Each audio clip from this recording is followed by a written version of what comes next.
Queridos hermanos y amigos, muy buenos días. Espero que tengan la Biblia abierta en la carta a los Romanos, porque voy a continuar, si es posible, con algunos comentarios que comencé el mes pasado y que siguen dando vueltas en mi mente. El Romanos 12 es la continuación de Romanos capítulo 8, como ya lo dije, y debemos buscar leer los capítulos 6, 7, 8 de esta carta para poder entender bien lo que yo les quiero manifestar en estos meses. El versículo primero de Romanos 12 dice que la presentación de nuestro cuerpo como un sacrificio, el tomar la cruz cada día, considerarnos muertos en Cristo y con Cristo, es un culto racional, lo que significa que esto merece que nuestra mente trabaje, que nuestro entendimiento comprenda bien cuál es la enseñanza de Dios al respecto. Por eso, dejando para otro mes otros comentarios, en esta mañana quiero que tomemos en cuenta como base lo que significan algunas palabras en la mente y en el vocabulario del apóstol Pablo. Me quiero referir a dos palabras en particular. La primera de ellas es la palabra mundo, o como se lee acá en el versículo 2, la palabra siglo. Por supuesto, todos ustedes ya entienden que esta palabra se debe entender de varias maneras cuando leemos la Biblia. No significa lo mismo la palabra mundo en algunos lugares que lo que significa en otros lugares de la Biblia. Hasta parece que fue una contradicción de la Escritura cuando Dios dice en Juan 3:16, de tal manera amó Dios al mundo que ha dado a su Hijo, y por otro lado encontramos en otra parte del Nuevo Testamento cuando nos dice no améis al mundo ni las cosas que están en el mundo. Por eso yo creo que todos ustedes se dan cuenta. Pero es interesante marcar que esta palabra tiene connotaciones de diferentes aspectos. Uno de ellos puede ser, en el caso de la palabra mundo, la creación material, esa maravilla que Dios produjo después del Big Bang, digamos así. En el principio creó Dios los cielos y la tierra. Y podremos estar todo el día observando qué hermosura, qué maravilla, qué sabiduría, qué misterios tiene este planeta en el cual vive la raza humana. Ese mundo material, físico, pero que tiene una naturaleza divina, es la corona, digamos así, de la creación, en donde Dios puso al hombre la cúspide de todo lo creado por Dios. Ese mundo físico tiene que ser separado en nuestra mente del mundo moral y espiritual. Este es otro mundo, dicho en forma bien simple. Una cosa es el planeta con toda su grandeza, su belleza, sus mares, sus montañas, el mundo físico, y otra cosa es el mundo espiritual. Dice el salmista en el Salmo 24, de Jehová es la tierra y su plenitud, el mundo y los que en él habitan. Y porque en este mundo material habitan seres que son también físicos, pero que tienen el Espíritu de Dios, entonces debemos distinguir, cuando leemos la Biblia, muy claramente de qué aspecto del mundo se trata. Y hay algunas otras pequeñas diferencias también. Cada vez que encontremos la palabra mundo o siglo, debemos entender qué es lo que quiere decir la Escritura. Vamos a referirnos expresamente al mundo espiritual.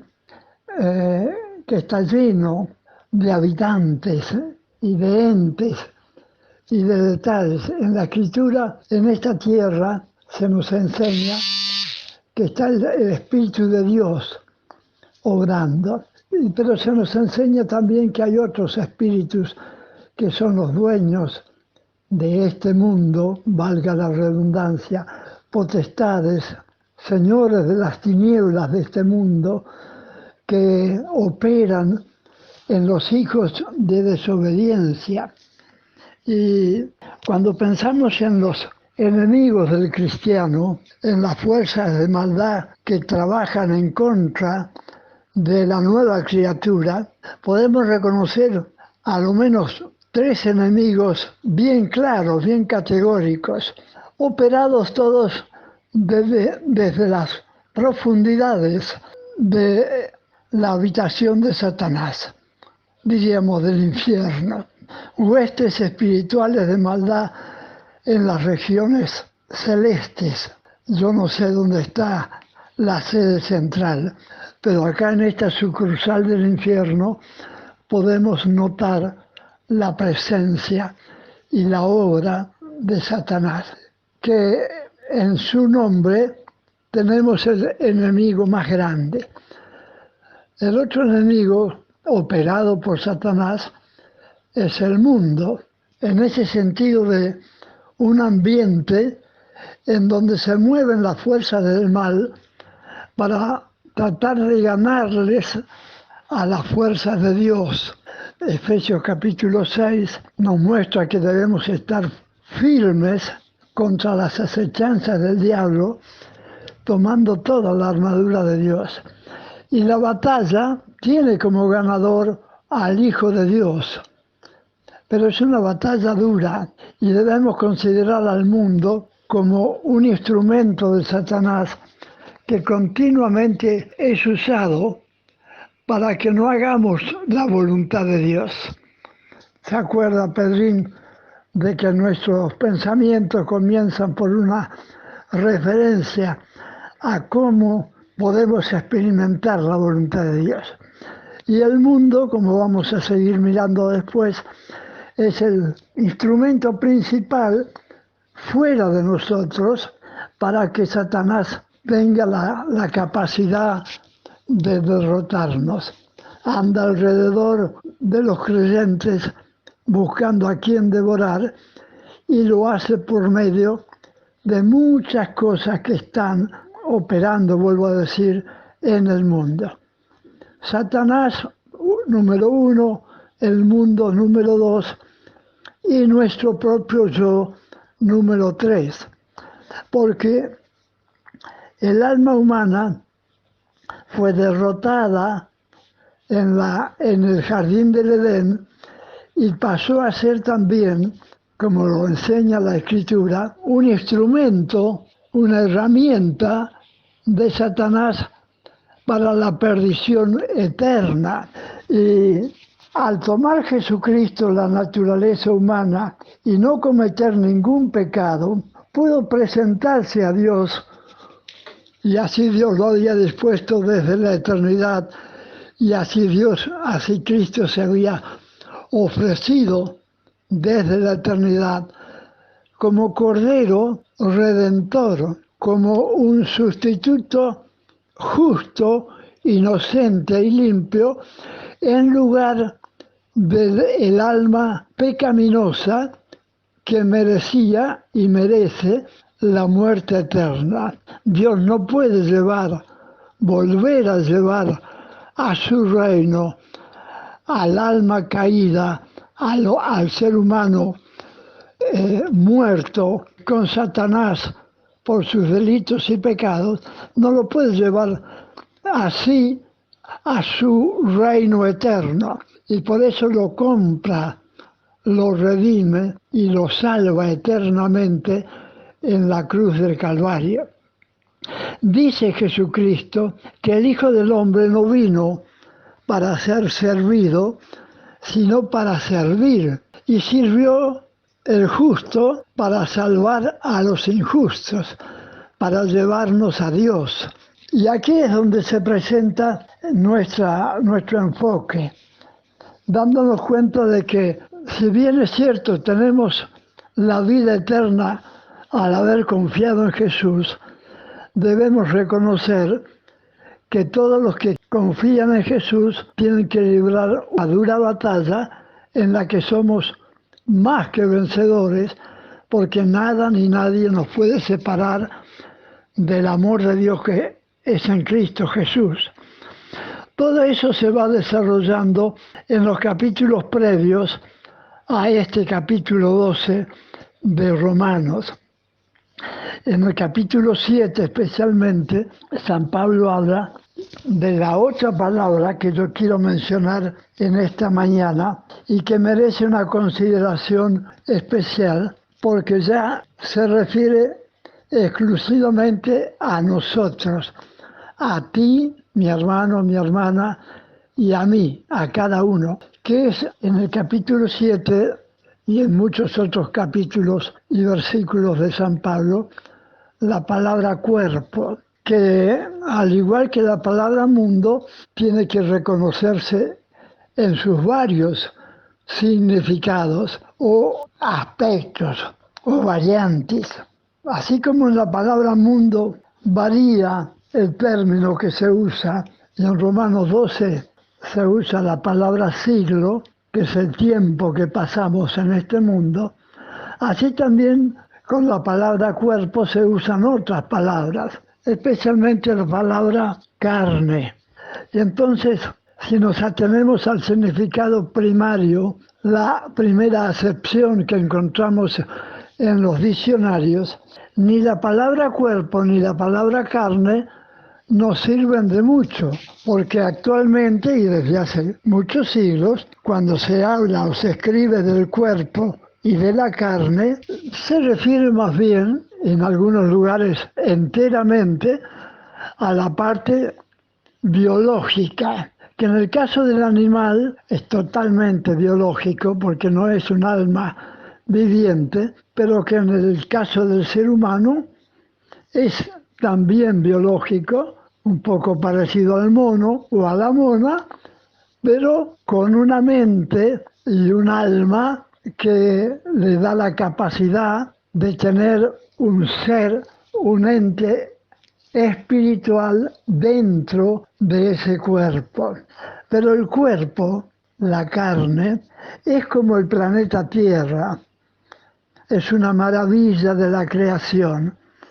Cuando Dios dice, hagamos al hombre, lo hace con una perfección de la que podríamos hablar durante horas y horas, porque no hay límite para admirar la maravilla del cuerpo humano. El otro día le preguntaba a mi oculista si podía explicarme cómo es que la conciencia de nuestra mente puede captar e interpretar lo que le transmite el ojo humano. Y mi oculista se reía porque me dice, ¿qué preguntita que me haces?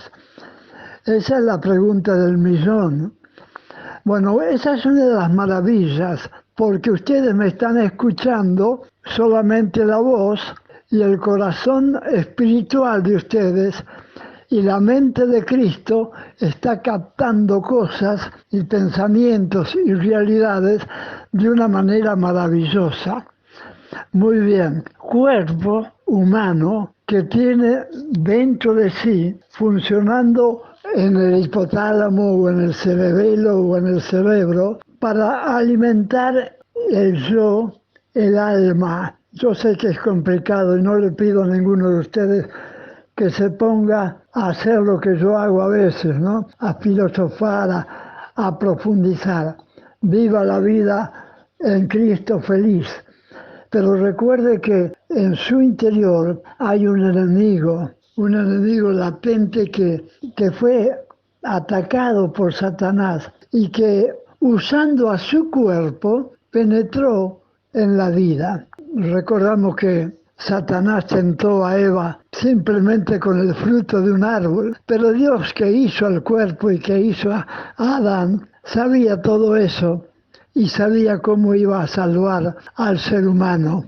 De modo que no profundicemos tanto como para confundirnos sabiendo que ya tenemos la victoria. Pero lo que es importante, realmente importante, es que todo lo que nuestro ego, nuestra naturaleza caída, nuestro viejo hombre pueda influir para que no hagamos la voluntad de Dios, todo lo que con palabras humanas no podemos explicar muy bien, sea considerado muerto, sacrificado en la cruz del Calvario. Yo le decía hace pocos días a Gonzalo que cuando Jesús nos dice, si alguno quiere venir en pos de mí, niéguese a sí mismo, está diciendo, mátelo a ese yo, considérelo muerto.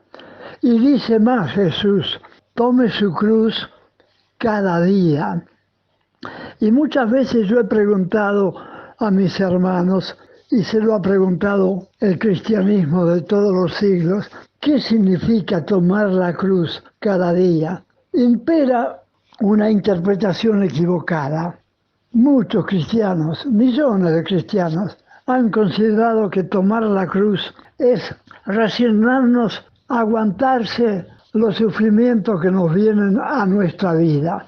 Es soportar a la suegra que Dios nos dio, a la enfermedad que viene, a la separación de la esposa o el esposo, las guerras, las pandemias, las angustias.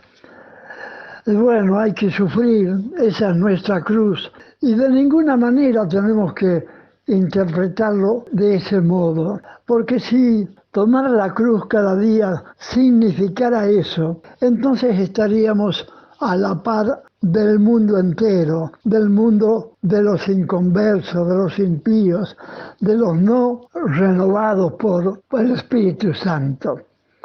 Tiene que significar otra cosa, tome su cruz cada día.